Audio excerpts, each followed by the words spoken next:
Bonjour tout le monde, mesdames et messieurs. C'est avec plaisir que j'ouvre la session de ce matin après une journée intense, riche d'hier. Lucia Admiral est assistant professeur à l'université de Groningen aux Pays-Bas. J'espère que je prononce bien. Elle travaille sur l'histoire culturelle et intellectuelle du Moyen-Orient moderne et s'intéresse de manière générale à l'histoire du mouvement de la Nahda, Renaissance, à l'historiographie et à la littérature arabe également. Sa thèse, soutenue en 2021, c'est tout frais, est intitulée « Loyauté enchevêtrée au Moyen-Orient ». Discussion sur le fascisme, le nazisme et l'antisémitisme dans la presse juive arabe 1933-1948. Elle se situe à l'intersection des études du Moyen-Orient et des études juives, porte sur la presse juive arabe au Moyen-Orient dans les années 30 et 40 et étudie les idées et les réseaux intellectuels de ses rédacteurs et collaborateurs. Madame, vous avez 20 minutes. Thank you very much for the kind introduction. I hope you can hear me well. So I will speak about discussions on fascism and Nazism amongst Jews in the Middle East or in the Mashriq, mainly in the Arabic Jewish press, and this was also the topic of my PhD dissertation. And of course, there's much to be said about these discussions in the press and in the public sphere, but I will focus in this presentation on one theme, namely religion. Well, first of all, before I start, I would like to thank the organizers of the conference, and especially Claire Marinower and Joseph Hirsch, for organizing this important conference and for the museum as well, and for the opportunity to present my work. And I very much look forward to this second day and to the discussions. I want to start my presentation by showing you a cartoon. And this cartoon was published in 1938 in a Jewish newspaper in the Arabic language. This newspaper, titled Al-Alam al-Israeli, meaning the Jewish world, was published between 1921 and 1948 in Beirut, in Lebanon. It primarily addressed an audience of Jewish readers in Beirut, but also Jews in the French mandates for Lebanon and Syria and in the Arab world in a broader sense. But it also aimed to reach a non-Jewish readership. What do we see on this cartoon from 1938? On the right side above, we see an arm with a swastika holding a minaret, which is about to tear it down from the mosque. On the right side below, we see a Nazi boot kicking the towers of a church. In the middle of the cartoon, we see smoke and fire coming from the windows of a synagogue. The caption of the cartoon reads, "The destructive policy of Hitler. He shakes the pillars of the Islamic mosques, demolishes the Christian churches, burns the Jewish synagogues, and battles against the principles of Freemasonry, calling for freedom and equality, in order to create the religion of unbelief and apostasy." This cartoon sends a very clear message to the Arabic readership of the newspaper in which it was published.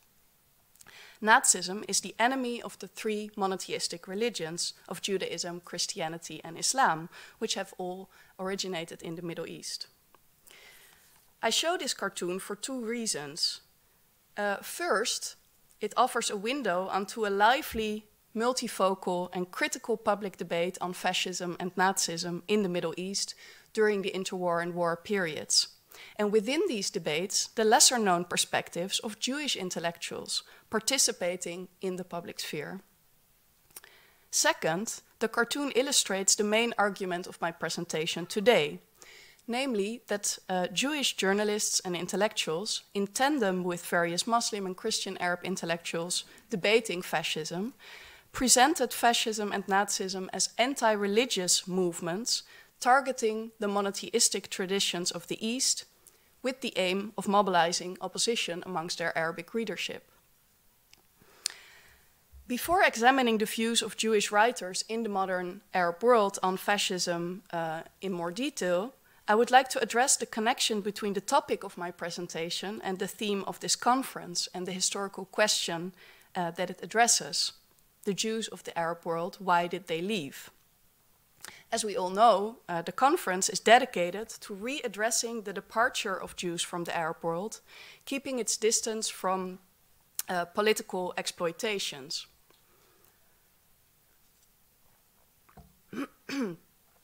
One example of political exploitation is the narrative of expulsion that suggests a homogeneous situation of persecution of Jews in the Arab world. Part of this narrative of expulsion, or what could be called a lachrymose understanding of Jewish history in the Arab world, is the idea that Arab anti-Semitism forms an important explanatory factor for the massive departure of Jews from the region. Apologies. And Claire Marienauer, in her introduction yesterday, already spoke about the work of Mark Cohen on these narratives and discourses. Anti-Semitism in the Arab world is often traced back to the interwar period and the Second World War, when Arab nationalists, in their struggle against the colonial powers of Britain and France, allegedly supported the Axis powers, following the logic of the enemy is my friend. Or at least, this for long was the dominant conception in the scholarship on the theme of Nazism and the Arab world, that Nazism received broad support in the Arab world.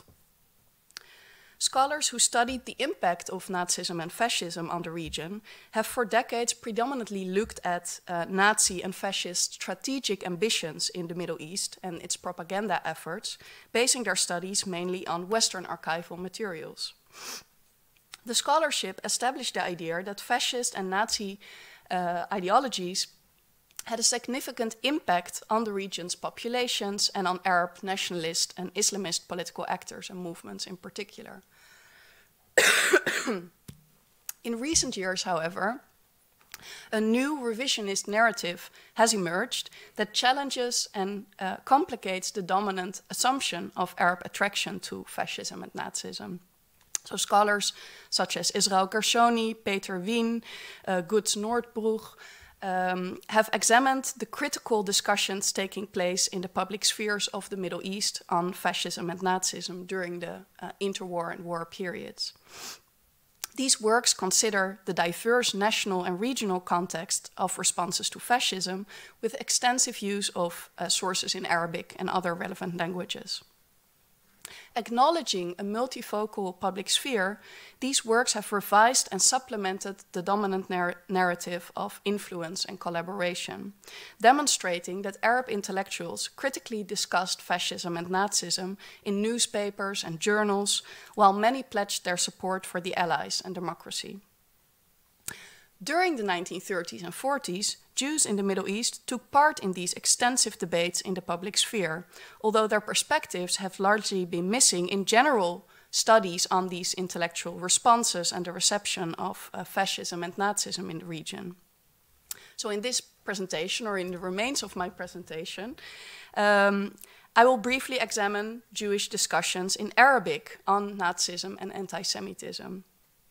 Building on the recent scholarship on Arab intellectual responses, the premise of this paper is that intellectuals in the Middle East, including Jews, viewed fascism and Nazism in relation to their own societies and the political futures in general of these societies. Debates on fascism were part of broader scholarly and popular discourses about identity, the nation, religion, and society following the end of the Ottoman Empire and the emergence of Arab nation-states. For Jews in the Arab world, it also meant navigating between the poles of assimilation, integration, and Zionist national aspirations.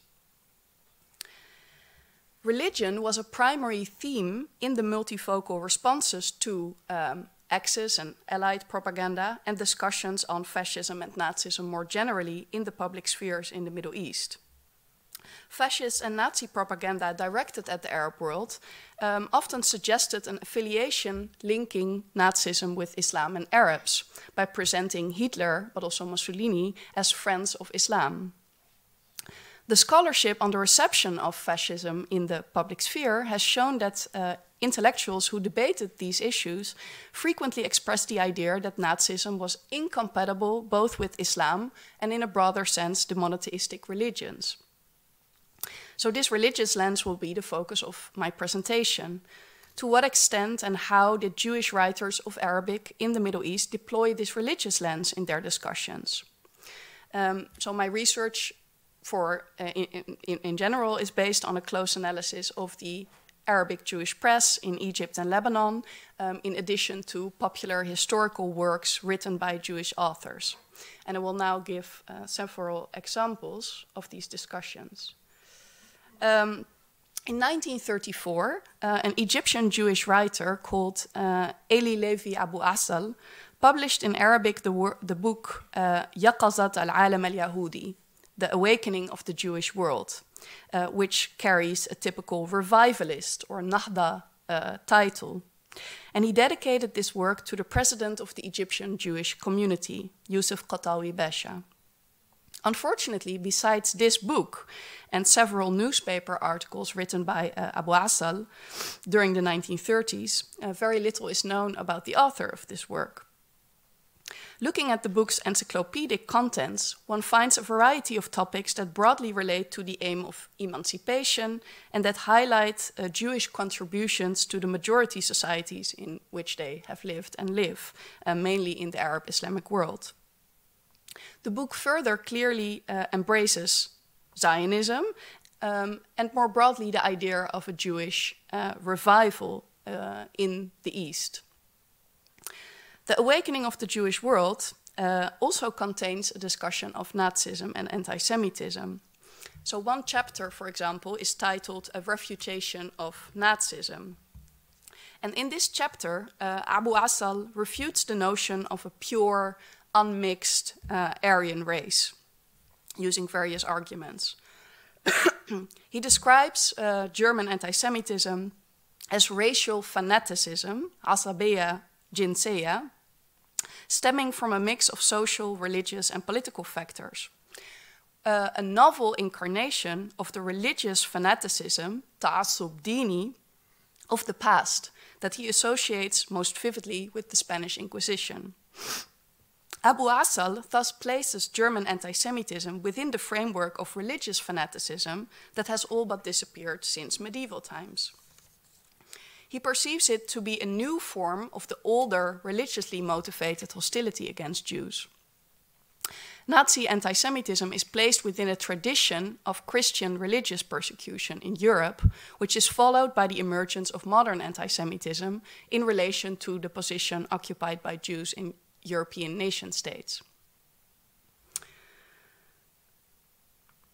Another example of the extensive discussions on Nazism and anti-Semitism amongst Jews in Egypt is the Egyptian Jewish newspaper in the Arabic language as Shams, the Sun, which was published between 1934 and 1948 in Cairo by Saad Maliki, a journalist and former school teacher.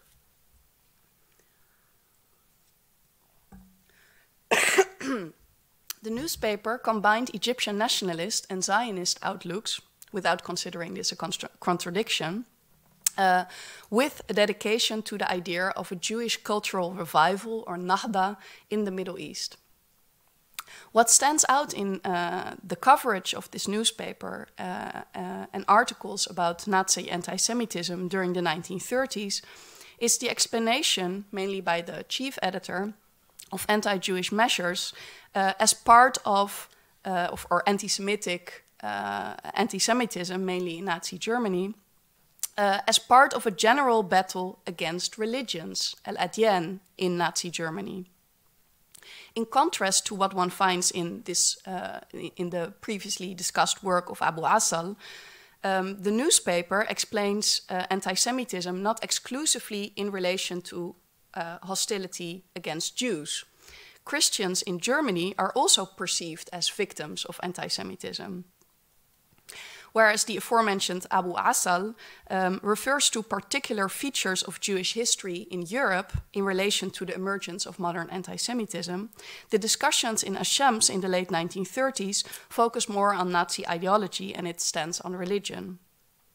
The editor, Saad Maliki, sought to demonstrate the incompatibility of Nazism with the religious traditions of Judaism, Christianity, and Islam.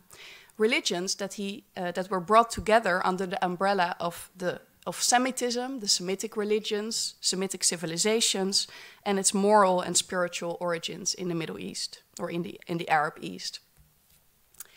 In the spring of 1937, the chief editor of this newspaper, Saad Maliki, observed, and I quote, "The struggle in Germany today is between the old paganism on the one side and Christianity on the other." According to Maliki, Nazi Germany fought against Christianity in German society because of its association with Judaism and the Jewishness of Jesus.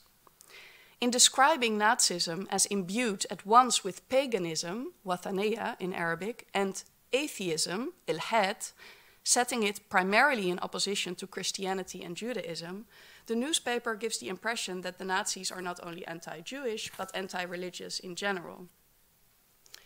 A series of articles published in the newspaper in early 1939 analyzed Hitler's political ambitions and racist ideas as formulated in Mein Kampf, Kifahi in Arabic. According to the editor, National Socialism was characterized by racism, oppression, and intolerance. Saad Maliki argued that Hitler's hostility was not aimed exclusively against the Jews, but was directed against all Semitic peoples and the monotheistic religions. Hitler regarded the Jews first and foremost as an inferior race, and the Nazi persecutions in Europe mainly fell on them. Yet Hitler had also described Arabs and Egyptians as inferior Semitic peoples in Mein Kampf. So Maliki went on to call Hitler the enemy of all prophetic religions. The Nazis detested religion since they believed only in Hitler and National Socialism. Maliki wrote that German youth believed in Nazism as their substitute religion. Hitler was their prophet, and Christian prayers and the Bible had been replaced by Heil Hitler and Mein Kampf. And this is interesting because there were also circulating several books in Egypt at the time by a British author, for example, in which exactly this religious framework predominated. So it's also interesting to look at where these ideas come from. And the idea that Egyptians also, the question whether Egyptians were also to be regarded as an inferior race or part of the Semites was also a lively discussion during the 1930s in Egypt. I now return to the newspaper that published the cartoon, which I showed you at the beginning of my presentation, the newspaper Al-Alam al-Israeli, the Jewish World.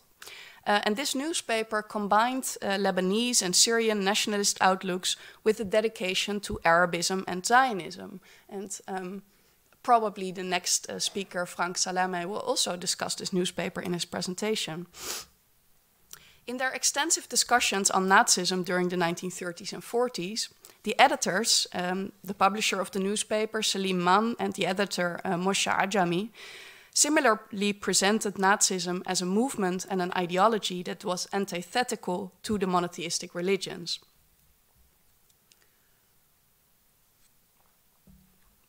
The editors frequently published writings of Muslim and Christian intellectuals involved in the opposition to fascism, who had similarly argued that Nazism was opposed to the monotheistic religions, including Mohammad Najati Sidqi, who had written a book on the incompatibility of Nazism and Islam.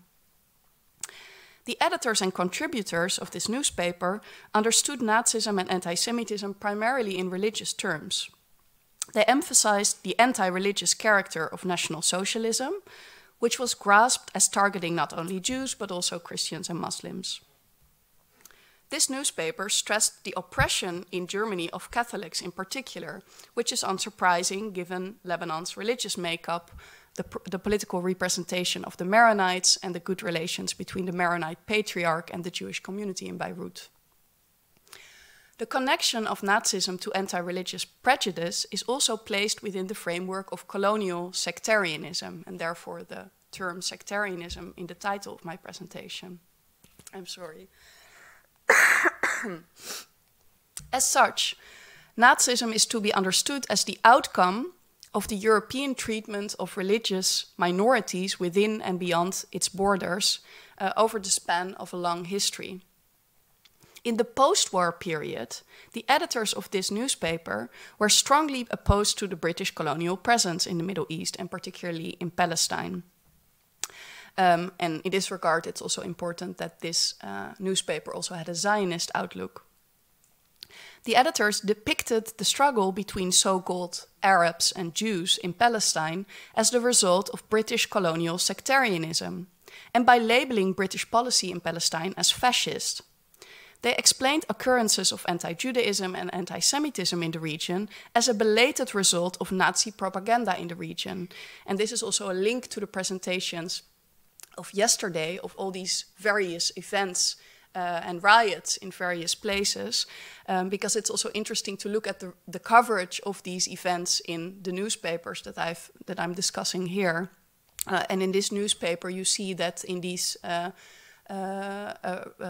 violent events in the post-war period are depicted as kind of the belated result of Nazi propaganda in the region. What we see here is that the editors in the immediate post-war period present Nazi anti-Semitism as part of a longer history of European colonial ambitions and sectarian policies in the region, and simultaneously draw a parallel between Nazism and British colonialism in the region. To conclude, in this paper, I've analyzed the perspectives of Jewish journalists and intellectuals who took part in the multifocal and critical debates on fascism and Nazism in the Middle East during the 1930s and 40s, focusing on the concepts or themes of religion and sectarianism. I've been particularly interested in the ideological and rhetorical functions served by the mobilization of religious traditions. Jewish journalists and intellectuals presented Nazism as an anti-religious movement targeting the monotheistic traditions of the East with the aim of mobilizing opposition amongst their Arabic readership. Furthermore, they forged a connection between fascism and European colonialism and its sectarian practice. Jewish intellectuals sympathetic to both independence for the various Arab nation states and sympathetic to Zionism, drew the analogy between fascism and colonial sectarianism to criticize the British presence in the Middle East by labeling it fascist, and also to discredit opposition to Zionism in the public sphere. What are the implications of these perspectives for the question that concerns us here? Why did they leave? The extensive debates on fascism in the Middle East during the 1930s and 40s show the vitality and dynamism of Jewish life in the Middle East and the role of Jewish intellectuals in the field of Arabic journalism, particularly during the interwar period. Jewish views on fascism cannot be read in isolation from broader intellectual understandings of fascism in the region. As their Muslim and Christian counterparts, Jewish intellectuals viewed the events in Europe in relation to the present and futures of their own societies. During the 1930s and 40s, Jews could still adhere to a multi-layered set of loyalties, including identifying with Jewish or Arab Jewish identities, cultural Arabism, regional nationalism, be it Egyptian, Lebanese, or Syrian, and Zionism, without this being necessarily a contradiction. The perspectives discussed here hence demand us to reconsider the exclusivist nationalist lenses through which the history of Jews in the Arab world has too often been viewed, and to allow for a less teleological and more contextual and complex understanding of the dynamic period preceding their departure. Thank you very much.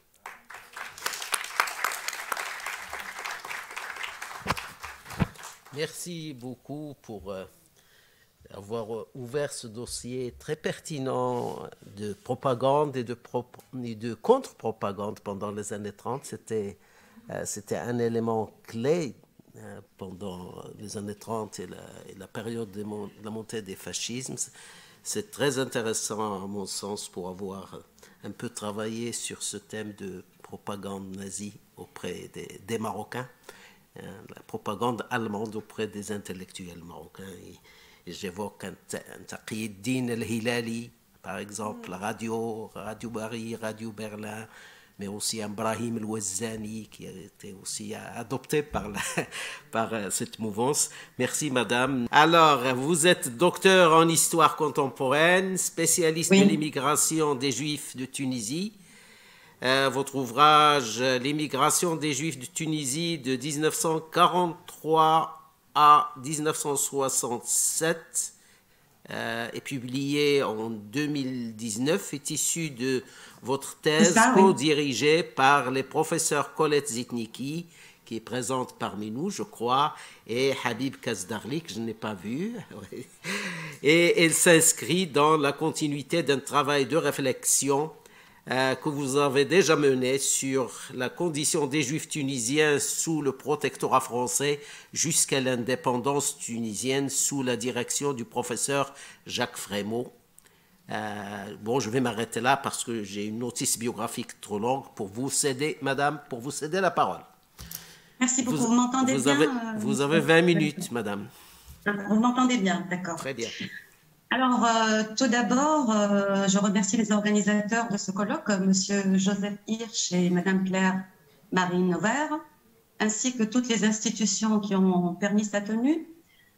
Le thème du départ des Juifs du monde arabe est d'autant plus important et sensible qu'il invite à repenser le phénomène migratoire dans sa globalité, en le mettant constamment en relation avec son environnement local, régional, international également, à savoir les enjeux politiques, géopolitiques, économiques, idéologiques, culturels et communautaires. Certains pans de cette histoire migratoire, comme celui antérieur aux indépendances des pays arabo-musulmans, n'ont pas été assez mis en exergue ou demeurent encore occultés.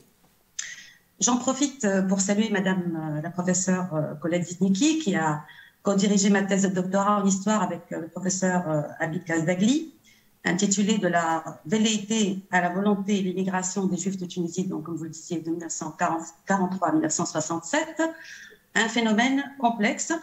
Et je salue également Monsieur Haim Saadoun, que j'ai rencontré il y a quelques années en Israël et dont les travaux m'ont été d'un grand appui.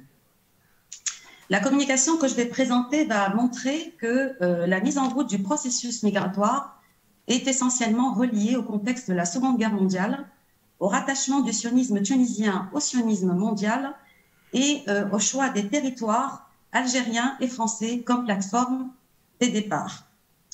Elle s'articulera autour de deux axes. Le premier axe qui est les départs avant et après la création de l'État d'Israël, et l'attitude des autorités françaises face à ces départs. Le deuxième axe, qui est donc le profil des migrants, les moyens de leur migration, ainsi que les conditions de leur périple, tant à Alger qu'à Marseille. Dans les années 40, des milliers de Juifs ont quitté la Tunisie. Ils se sont dirigés en grande majorité vers la Palestine, alors sous mandat britannique, devenu l'État hébreu, comme l'on sait, donc en mai 1948. Bien que certains départs de type prospectif se soient orientés vers la France, l'on ne peut parler d'une vague migratoire vers cette destination avant l'année 1952, période à laquelle la lutte nationaliste contre la présence française en Tunisie s'est endurcie, soulevant au fil du temps la problématique des populations minoritaires dans une future Tunisie post-indépendante marquée par l'affirmation de la composante majoritaire arabo-musulmane. Jusqu'à la fin des années 40, loin d'avoir encore été choisie comme pays d'accueil, la France a plutôt constitué une destination de transit pour des milliers de migrants juifs tunisiens en provenance de Tunisie et d'Algérie avant d'atteindre Israël, la Palestine puis Israël. Leurs départs ont été rendus possibles grâce à une synergie des réseaux migratoires nord-africains et européens, agissant à la fois sur les territoires français et algériens en tant que plateforme de départ. Ils s'intègrent pleinement au processus d'émigration clandestine des Juifs de France et d'Europe aidés et planifiés par divers organismes sionistes. Comment donc ces départs se sont-ils déroulés antérieurement et postérieurement à la naissance de l'État d'Israël? Quelles étaient par ailleurs l'attitude des autorités françaises face à ces mouvements migratoires? Quels étaient également le profil des migrants, le moyen de leur migration ainsi que les conditions de leur périple? Alors avant la création de l'État d'Israël en mai 1948, la plupart des Juifs de Tunisie ou d'ailleurs entrant en Palestine mandataire le font illégalement et clandestinement grâce au Mossad, les Aliyabet, sous les ordres de l'agence juive, après que la Grande-Bretagne a pris la décision en 1939 de restreindre l'entrée des Juifs en Palestine mandataire. Quelles que soient les conditions qui entourent ces départs, ces derniers ne peuvent être dissociés de l'activité des émissaires de l'Aliyabet qui s'est déployée dans l'entre-deux-guerres, ni de la présence d'un réseau dense de la Haganah qui s'est implanté dans de nombreuses villes de Tunisie. Ils sont par ailleurs le fruit d'un travail de propagande effectué par les différents groupements sionistes depuis des décennies auprès de la jeunesse juive, travail dont les brimades de Vichy et des Allemands ont amplifié la portée et l'impact pendant la guerre. L'entreprise n'a pas été vaine, puisqu'aussitôt terminée l'occupation allemande en mai 1943, des jeunes du groupe Les Jeunes de Sion, ou Tserection, dit Tsetse, rejoignent des kibbutzim, notamment à Bat Oren et Bet Ashita au nord de la Palestine. D'ailleurs, le 17 août 1944, l'agence télégraphique juive, Jewish Telegraphic Agency, publie dans la presse hébraïque de Palestine une information sur l'activité sioniste en Tunisie, annonçant le prochain envoi par l'agence juive de 100 à 200 permis d'immigration destinés à des jeunes Israélites de Tunisie désirant se rendre en Palestine. Durant la période d'après-guerre, le sionisme nord-africain entre en contact avec des organismes d'immigration implantés en France qui fonctionnent sous le couvert de sociétés privées d'aide aux Israélites nécessiteux, financées par les communautés juives et le Joint Distribution Committee. L'un de ces organismes les plus importants est la Fédération des sociétés juives de France, qui travaillait sous le nom de Société de bienfaisance et de secours, dont le siège était à Paris et à Marseille. Parallèlement, des branches de l'agence juive et du Hehalutz étaient déjà en place à Paris et à Marseille. De son côté, l'agence juive continue à envoyer ses émissaires en Tunisie et dans toute l'Afrique du Nord pour entrer en contact avec les différents groupements sionistes. À cette période, l'Algérie devient la plaque tournante, centralisant les réseaux migratoires de l'Aliyabet et les activités sionistes nord-africaines en général, en Afrique du Nord. Puis, en fait, à partir de l'année 1947, pour faciliter les départs pour la Palestine, l'agence juive commence à les centraliser à partir du territoire français, essentiellement depuis Marseille et ses environs. Il faut savoir que le territoire français servait également de plateforme pour maintenir le contact avec les organisations juives, marocaines, tunisiennes et algériennes chargées de l'immigration. Cette centralisation des départs depuis le territoire français a été choisie pour son caractère peu onéreux et moins complexe du point de vue de l'organisation logistique à partir de l'Afrique du Nord. Aussi, il fallait garantir une discrétion maximale pour ne pas heurter la sensibilité de populations musulmanes, provoquer des réactions nationalistes susceptibles de troubler l'ordre public, ou bien ébranler le pouvoir en place. Elle s'est poursuivie donc après la naissance de l'État hébreu. Jusqu'à mars 1948, la plupart des immigrants ont dû dans un premier temps atteindre Alger après avoir traversé les régions frontalières du côté tunisien et marocain, puis les communes de l'intérieur algérien comme Blida, Miliana, Médéa, Tizi Ouzou, etc. Ils ont été pris en charge par des organismes sionistes algériens tels que la NOSA, et donc la nouvelle organisation sioniste algérienne, ou bien la FSA, la Fédération sioniste algérienne, ou bien le Comité hébreu de libération nationale, l'association ALIA, l'association Accueil et Santé, la section algérienne du KKL, donc le Keren Kaïmet l'Israël, la filiale du Joint Distribution Committee et de l'American Jewish Committee, et même par l'Alliance israélite universelle. À cette période, ils étaient encore très peu nombreux à faire escale dans les camps de transit à Marseille, dont le plus connu est le Grand Arenas. Entre 1940 et 1947, les chiffres concernant le nombre d'émigrants juifs tunisiens vers la Palestine demeurent très lacunaires et imprécis. 285 immigrants selon Doris Ben-Simon Donat, près de 300 immigrants pour la seule année 1947 selon Michael Lasky. Après la création de l'État d'Israël, le flux migratoire devient plus sensible. Entre 1948 et 1949, au moins 4 000 juifs de Tunisie, représentant près de 25% des 20 000 juifs qui quittent ou ont l'intention de quitter l'Afrique du Nord durant cet intervalle, choisissent de gagner le tout jeune État d'Israël. L'émissaire de l'agence juive, Ludovic Blinger, indique qu'environ 8 000 juifs de Tunisie ont fait leur alia entre 1948 et mars 1950, qu'ils sont pour la plupart pauvres, que ces derniers représentent environ 3 000 immigrants en provenance du sud tunisien. Le nombre de ces immigrants, encore minime, correspond à environ 6% de la population juive tunisienne, qui était environ de 70 000, un échantillon caractéristique de, je cite d'ailleurs messieurs Robert Attal, et Claude Citebon, donc c'était un échantillon caractéristique de la première communauté sioniste nord-africaine qui, sur une période de 5 ans, ouvrira la voie à plus de 15 000 juifs partis sans pression aucune, par idéal sioniste et religieux uniquement. Ces départs posent la question de l'attitude des autorités françaises en métropole, en Tunisie, en Algérie, par rapport à cette immigration. Alors donc la France a dû, depuis 1946, restreindre le nombre de juifs séjournant en transit temporaire sur son territoire, sur la pression de la Grande-Bretagne qui avait décidé de limiter les certificats d'immigration, qui étaient au nombre de 15 000. D'un autre côté, l'on constate que, depuis la Tunisie, l'immigration n'a pas été entravée par les autorités du protectorat, comme ce fut le cas en février 1947, lors de l'embarquement de juifs tunisiens de Sousse, de Sfax et Gabès à bord de navires accostés en Tunisie.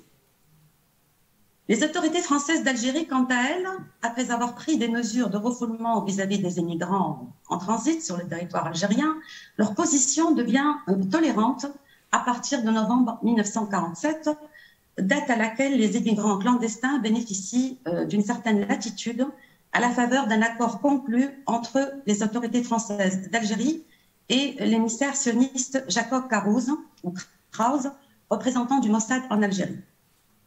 À partir de 1948, l'on constate l'embarras des autorités françaises de métropole vis-à-vis de l'immigration juive clandestine via l'Algérie, mais elles finissent par donner une suite favorable à l'utilisation du territoire français comme point de passage avant embarquement pour Marseille, puis pour Israël. Donc, on sait que tous les premiers émigrants juifs tunisiens, là donc je vais parler du profil des migrants, les tout premiers émigrants, donc juifs tunisiens vers la Palestine, mandataires, font partie des centaines d'émigrants nord-africains qui ont pu ainsi se rendre en Palestine, via l'Algérie puis la France, pour contribuer à la lutte contre les Anglais et les Arabes, en même temps qu'à l'implantation de points de peuplement. Ces départs sont donc le fait de militants sionistes qui ont été ensuite suivis par les populations traditionnalistes et de conditions très modestes, essentiellement originaires du sud de la Tunisie. Ces populations sont composées de célibataires et de ménages sans enfants, dont le niveau professionnel était assez modeste, des journaliers, des chauffeurs, des petits artisans et des chômeurs essentiellement. Elles sont par ailleurs non averties des tenants et des aboutissants de leur projet d'émigration, c'est-à-dire du déroulement de leur voyage et de ce qui les attendait une fois arrivés dans leur pays d'accueil. Annabelle, par exemple, le contrôleur civil, constate que les 127 juifs qui ont quitté cette ville entre la mi-mai 1948 et la mi-janvier 1949 sont partis à l'aveuglette, sans se soucier de la nature de l'organisation qui les prenait en charge, ni de son étiquette politique, et il s'aperçoit qu'aucun départ chez les Israélites aisés, commerçants, établis, négociants et propriétaires n'a eu lieu. Des observations similaires concernant le milieu social des migrants ont été faites par le contrôleur civil de Béja en 1949. Notons aussi qu'à Djerba, devant l'immigration constatée de plus de 500 Djerbiens en 1949, le contrôleur civil a fait part à la résidence générale de l'éventualité de départ de la quasi-totalité de la colonie juive de l'île. Mais ce sont également des jeunes et enfants qui ont été concernés par cette immigration, notamment depuis l'installation au cœur de la Médina de Tunis d'un organisme qui s'appelle l'Aliat Hanouar, qui dépend de l'agence juive, donc en avril 1949. Sa déléguée la plus notoire, Lydie Gozlan, dite Lynn Pagé, en visite officieuse dans plusieurs villes de Tunisie en janvier 1949, se charge d'envoyer au département de l'Aliat Hanouar à Jérusalem un rapport détaillé concernant la situation des Juifs de Tunisie, incluant une estimation de leur nombre, y compris celui des enfants. Elle a pour mission de recruter un premier contingent d'enfants de 10 à 16 ans qui devait être transféré dans diverses maisons d'enfants en France afin d'y recevoir une éducation collective jusqu'à l'âge de 18 ans, âge auquel il serait envoyé en Palestine. Il est à préciser que l'Aliat Hanouar, dans son dessein de réaliser l'immigration des enfants en Israël, entreprenait parfois des actions à l'insu des autorités responsables ou souvent des parents désintéressés ou comme un moyen de pression sur ces mêmes parents pour les faire émigrer eux-mêmes. Donc, il s'agit d'une note d'ailleurs de la direction d'Afrique Levant, en date du 28 mars 1950. Il cite: d'ailleurs, donc, dans de nombreux cas, ces parents étaient séparés de leurs enfants dans une période de 2 ans durant lesquelles ils préparaient eux-mêmes leur alia. Et rappelons-nous donc à ce sujet de l'épisode de catastrophe d'Oslo de novembre 1949. Aussi, Lydie Gozlan recommandait de collaborer assez rapidement avec l'OSE, donc l'Organisation de secours aux enfants, et le Joint Distribution Committee pour que des visites médicales destinées aux immigrants potentiels soient programmées afin de déceler les maladies et prodiguer les traitements nécessaires. En effet, le Joint Distribution Committee s'investit largement dans ce projet, d'ailleurs sur une échelle non pas seulement tunisienne mais nord-africaine, ce dont témoigne le consul de France à Tripoli qui atteste que, en mai 1949, 4000 enfants allaient être soignés et nourris par le Joint Distribution Committee pour être ensuite envoyés en Palestine. Précisons d'ailleurs dans ce contexte qu'il y a eu des échanges de notes internes au Joint Distribution Committee qui révèlent que des enfants ont été transportés par le Mossad par avion depuis Tunis à Marseille, vers Marseille, entre 1945 et 1949. Alors donc, concernant maintenant les moyens de migration, donc cette migration est aussi le fruit de l'activité soutenue des rabbins et grands rabbins qui organisaient des souscriptions dans toute la Tunisie en vue de créer un fonds pour les migrations. Elle est aussi le fruit d'un encadrement mis en œuvre notamment par des rabbins et grands rabbins algériens et aussi en provenance d'Europe de l'Est. Un exemple assez significatif de cette contribution, dans la journée du 10 juin 1947, 2 rabbins venant de Palestine sont arrivés à El Aouna, à Tunis, à bord d'un avion de la TWAL, assurant les liaisons Bombay-New York. D'après les recherches effectuées par les autorités françaises, ils ont embarqué à Lydia, en Palestine, pour se rendre à Alger, puis à Casablanca, où ils devaient séjourner pendant 2 mois chez le rabbin Mouchi Mayer. Leur mission consistait à organiser un groupement clandestin juif pour la lutte contre l'Angleterre. Il s'agit d'Abraham Kalmanovitch, de nationalité américaine, et d'Abo Raphaël Ben Yehuda, de nationalité algérienne. Au cours de cette même année 1947, l'organisation qui se chargeait du départ des Juifs d'Afrique du Nord pour la Palestine aurait été placée directement sous les ordres du grand rabbin d'Alger, dont la mission consistait à trouver dans toute l'Algérie des familles juives acceptant de recevoir pour quelques jours des Juifs tunisiens ou marocains en instance de départ pour la Palestine. Une fois d'accord, ces familles délivraient des certificats d'hébergement signés en blanc qui étaient ensuite transmis par la Confédération sioniste territoriale d'Alger à sa filiale de Tunis située au 12 rue Sidi Sofiane, soit à la même adresse que le service d'immigration de l'agence juive. Des familles juives riches auraient également accepté de payer le cautionnement des partants afin d'aplanir les difficultés de leur voyage et de couvrir les frais de l'éventuel rapatriement. Pour la suite des départs depuis Marseille vers la Palestine, la même procédure de délivrance de certificats d'hébergement signés en blanc était suivie. Pardon. Des émissaires de l'agence juive et du Mossad, les Alia, ont réussi à entrer en contact avec les communautés juives, à former les premiers noyaux des migrants et à organiser l'immigration par bateau ou par avion via l'Algérie ou la France en particulier Ludovic Winger, alias Yerushalmi, actif en Tunisie depuis 1942, qui a pris la direction du service d'immigration à Tunis en 1949. Et également, il y avait Ephraim Benhaim, alias Friedman, Igal Cohen et Nathalie Barjura. Madame Ben Achour, vous avez encore 2 minutes, s'il vous plaît. J'essaie de finir vite.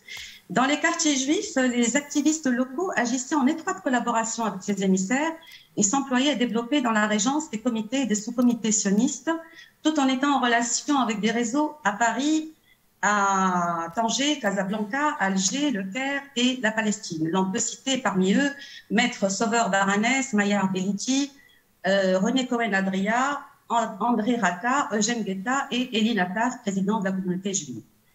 Dans ce contexte, les pressions qui se sont exercées sur les familles pauvres pour qu'elles émigrent en Israël sont aussi une conséquence de l'échec de l'appel à cotisation lancé en novembre 1948 par Elie Nataf, président de la communauté juive, pour que des juifs aisés contribuent aux œuvres de secours et à la création d'écoles d'apprentissage pour les jeunes. En effet, n'ayant pas trouvé l'écho attendu auprès des personnalités juives, ces dernières ont préféré encourager l'émigration des nécessiteux en Palestine, qui était en nombre de 3500 environ. S'agissant de l'organisation logistique, on peut avoir un aperçu donc, de cette organisation à travers Claude Mizrahi, l'un des personnages chargés de l'organisation de l'émigration, depuis 1946, en particulier depuis la France et le Maroc.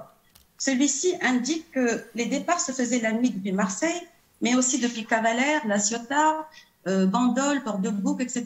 Ces tâches consistaient à approvisionner les émigrants en couchage et en alimentation dans les camps de transit, à leur fournir des soins, à les faire embarquer sur des bateaux pneumatiques ou à bord de camions pour les acheminer ensuite par les navires qui devaient les amener en Palestine. Alors, j'écourte, je passe donc au dernier point. Du moins jusqu'à 1949, ces immigrants, généralement munis de faux passeports ou n'ayant aucune pièce d'identité, étaient confrontés à des risques d'arrestation et de refoulement, ce qui avait poussé d'ailleurs certains d'entre eux à formuler des demandes de rapatriement depuis Alger. Que ce soit dans les refuges, les camps de transit ou au sein de leur famille d'accueil, les conditions de périple et d'existence des émigrants étaient éprouvantes.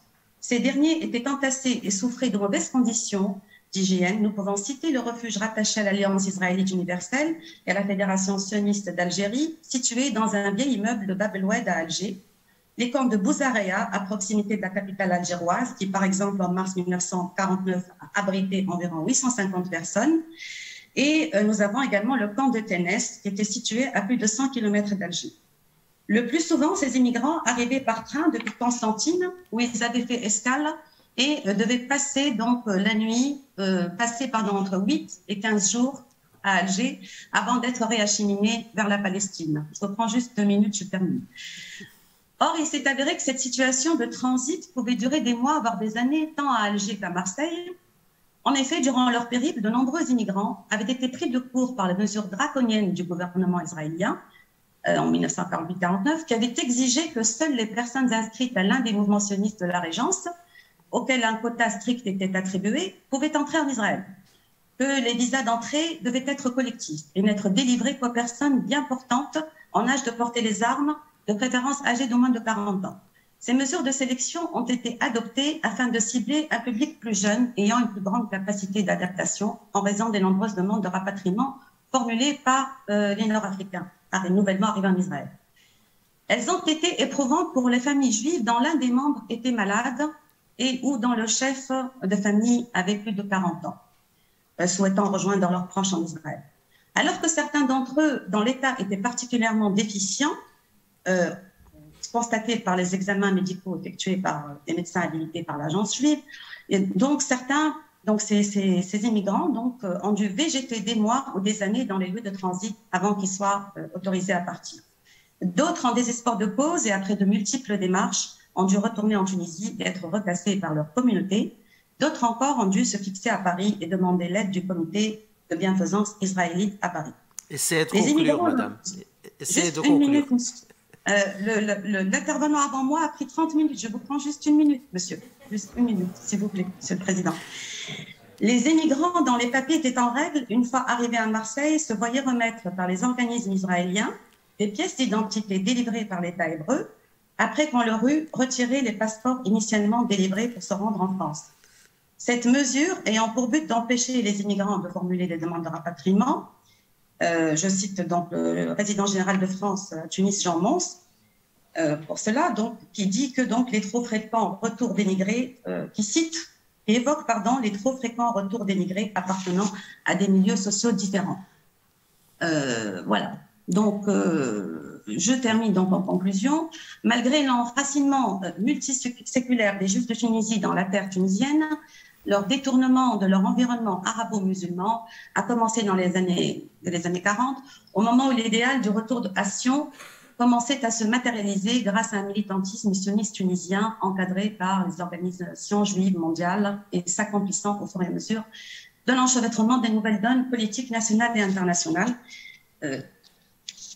Contemporaine du mouvement migratoire des Juifs d'Afrique du Nord et plus généralement d'Europe, l'émigration des Juifs de Tunisie s'est amorcée par le biais de quelques pionniers, suivis de centaines et de milliers d'individus dans les années suivantes.